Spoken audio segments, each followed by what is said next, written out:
Hey, Jim here. Just want to do a little plant walk and talk.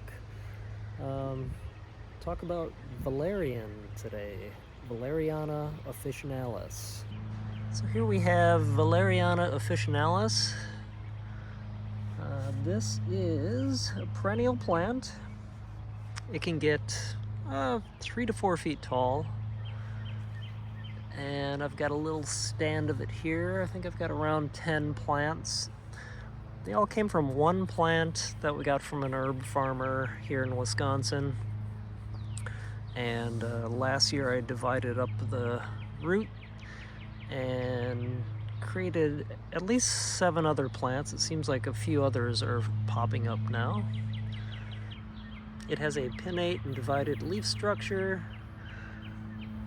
When this flowers, let's see if I can get this to focus. When this flowers, it has a white to pale pink color flower. And the part used on this is the root and the rhizome. So at the end of the season, after the plant has died back, you would dig up the root and dry that either for tea, or you can make a fresh root tincture or dried root tincture out of it. Those are the two most common. I think you can get capsules too, but I'm not big on capsules. I prefer the tincture. Valerian does have a funky taste. It's a little bit acrid. Some people say it tastes like gym socks. I don't know. I've never tasted sweaty gym socks, so I don't know what that tastes like. But Valerian has a warming energetics to it.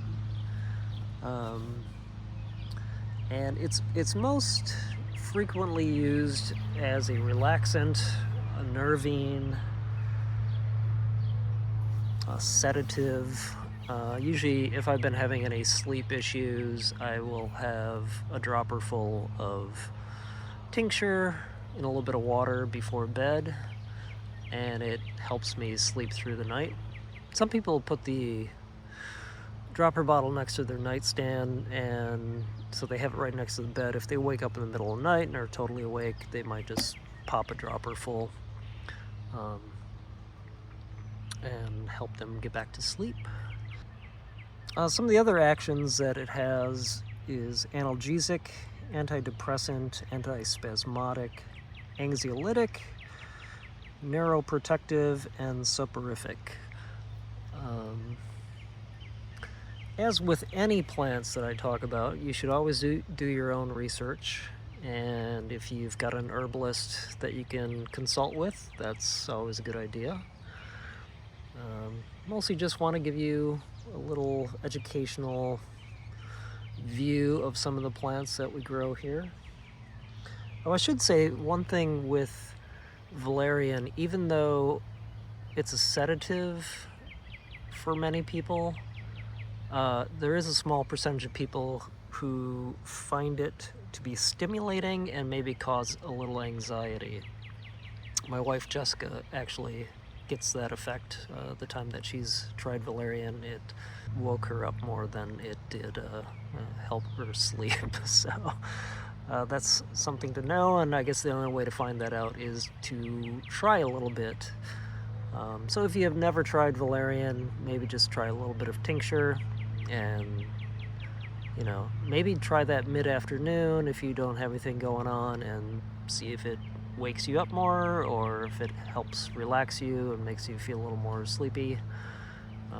But yeah, I find it to be a good plant, and overall it seems to be pretty helpful for me when I do have sleep issues. And it's easy to grow. This is not the best soil back here. Like I said, it divides easily, and you can, once you harvest the root, you can save a chunk of it and replant it, and it'll grow back. Like I said, with this one, the original plant, I just dug it up. I took about maybe a third of the root to make a tincture out of, and then the rest I divided into 7 other pieces, which I replanted, and now they are growing happily. So yeah, that's Valerian, Valeriana officinalis, growing it here in southeast Wisconsin.